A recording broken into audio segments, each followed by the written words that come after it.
लेकिन सहयोगियों को चाहिए कि आपस में पूर्णतया मेल मुलाकात है और ये जो उत्थान का संदेश है वो हर जगह पहुंचा, क्योंकि आज आपका देश जिस दशा में है उसकी दशा परिवर्तन के सिवाय ठीक हो ही नहीं सकती, आध्यात्म के सिवाय ठीक हो नहीं सकती है।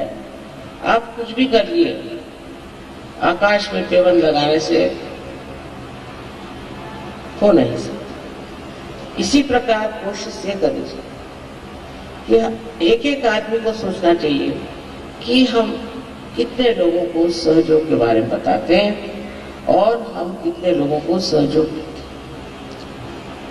ईसा मसीह बिल्कुल अकेले थे, उनके साथ कोई भी नहीं था और सिर्फ 12 उनके शिष्य थे, उसमें से भी कुछ आधे अधूरे, कोई ऐसे वैसे थे। उस पर भी उन्होंने बड़ी मेहनत करी और एक बड़ा भारी संदेश अपने उत्थान से, पुनरुज्जीवन से देखा।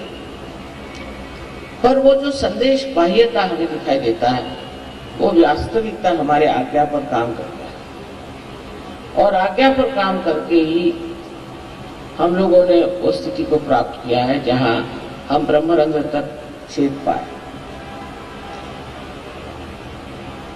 उन्होंने हमेशा क्षमा की बात की, बुद्ध ने हमेशा करुणा की बात की,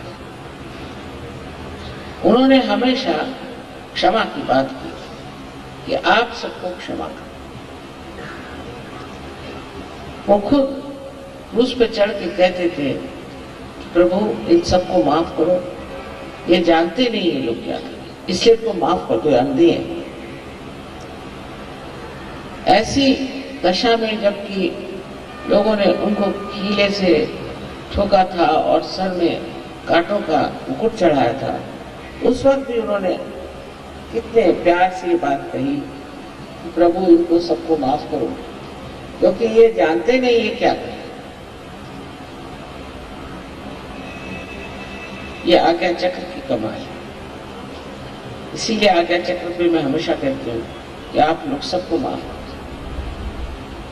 एकदम माफ करो। आधे विचार तो हमारे अंदर यही चलते हैं कि इसने हमें सताया, उसने हमें सताया, इसने हमें परेशान किया, उसने हमें परेशान किया, उसको मैं कैसे ठीक करूं। ये सब कर हम परम चैतन्य को समर्पित कर दे तो वो इसका इलाज कर दे। मैं खुद आपसे बताती हूँ, बहुत डरती हूँ। कोई गड़बड़ काम करते हैं सहयोग में तो मुझे घबराहट हो जाती है, अपने तो इनकी आई चामत, क्योंकि इधर तो ईसा मसीह बैठे हैं, उधर गणेश जी बैठे हैं और हनुमान और भैरवनाथ, इन चार के चक्कर से छूट नहीं पाए। कोई जरा सी गड़बड़ करता है, पैसे में गड़बड़ करे, काम में गड़बड़ करे, तो मैं बस संभालती रहती हूँ उसको, बाबा इस पे कोई आफत ना चाहिए। क्योंकि जब आप पवित्र चीज में आ गए, देखिए यहाँ एक सफेद चादर, इस सफेद चादर में कोई भी दाग पड़ जाए तो फौरन दिखाई देगा।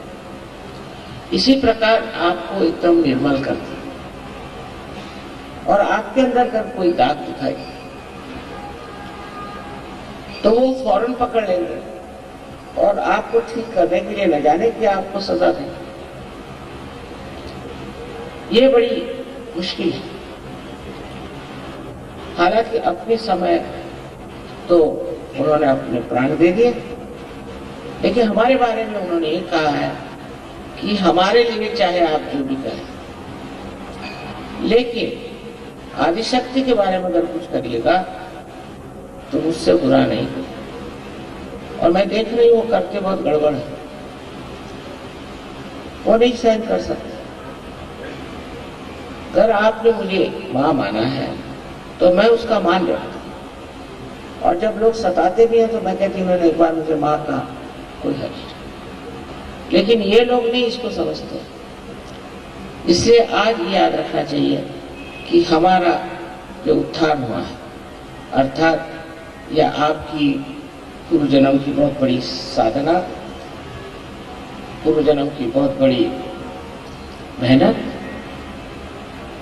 श्रद्धा, उसे के फलस्वरूप हो, तो भी इस जन्म में जब आपको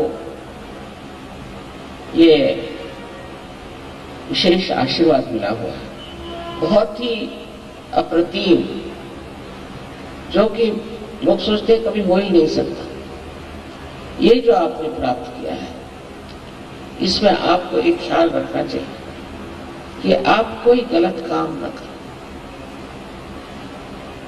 कोई सा भी गलत काम न करें, क्योंकि वो गलत काम करने से आपकी जो निर्मलता है वो एकदम पकड़ में आ जाए। मैं आपको डरा नहीं रही हूं, पर वास्तविकता बता रही कि जो भी करो वो अत्यंत प्रेम से उसका आनंद उठाते हुए। हो सकता है कि आपको कोई परेशान करे, कोई बात, कितनी देर परेशान करेगा, जिसने परेशान किया उसका ठिकाना हो जाता है। इसलिए आप किसी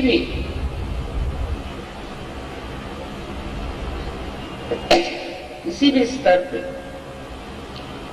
भूलना नहीं, किसी भी प्रांगण एरिया में भूलना नहीं कि आप एक सज हो।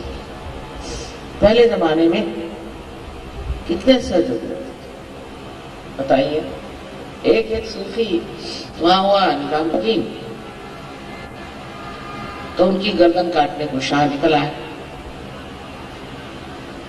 उन्होंने कहा कि तुम मेरे सामने अगर सर झुकाओगे नहीं तो मैं तुम्हारी गर्दन काटूंगा। दूसरे दिन उसकी गर्दन काटूंगा। सो अगर कोई ऐसा हो भी तो डरने की कोई बात नहीं। अगर डरना है तो ये करना कि ये प्रभु इसको बचाओ, इसका पता नहीं क्या होगा, क्योंकि आप लोग अब परमात्मा के साम्राज्य, औरों जैसा हाल नहीं है। इसको याद रखते हुए, इसे मद्देनजर रखते हुए समझना चाहिए कि अब आप अकेले नहीं, आप पूर्णतया सुरक्षित हैं। और इस सुरक्षितता में आप क्यों परेशान हो? ईसा मसीह क्रूस पे भी जब परेशानी हुई तो ऐसा कौन आप पे पवाल आया हुआ? बहुत से लोग आते, माँ हमें एक प्रॉब्लम है, हमें ये प्रॉब्लम है। इसका मतलब आप सहयोगी नहीं, सीधा समीकरण ये बैठा है कि आप सहयोगी नहीं।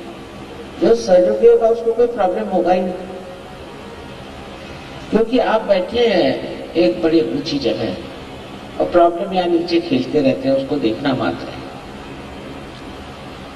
पर अगर आज हम समय प्रॉब्लम करते रहे तो सोच लेना चाहिए कि कुछ कमी है आप, तो फिर ध्यान करें, धारणा करें और अपने अंदर धारणा करें कि हम सहयोगी हैं। एक उससे हमारे अंदर जो एक शांति का भाव और एक आत्मविश्वास पूर्णतया प्रतीत होता है, वो लोग भी समझते हैं। कुछ बोलने की जरूरत नहीं, कुछ झगड़े की जरूरत नहीं, चुप्पी लगा लो। आपने चुप्पी लगा दी तो सारा परम चैतन्य जो है वो संभाल लेगा और एक से एक धुरंधर बैठे हो।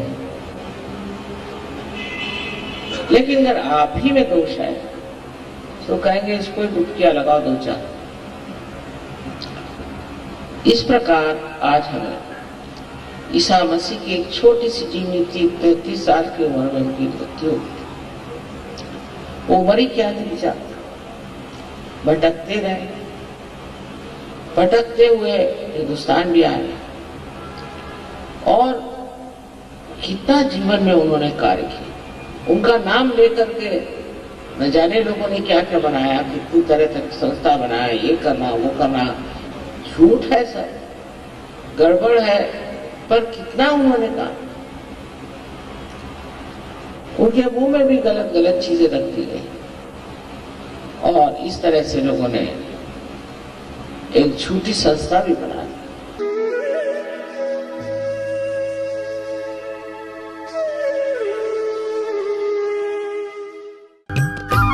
सब्सक्राइब कीजिए कुंडलनी जागरण को और प्रेस कीजिए बेल आइकन को, जिससे कि आपको मिल सके हमारी लेटेस्ट वीडियो सबसे पहले।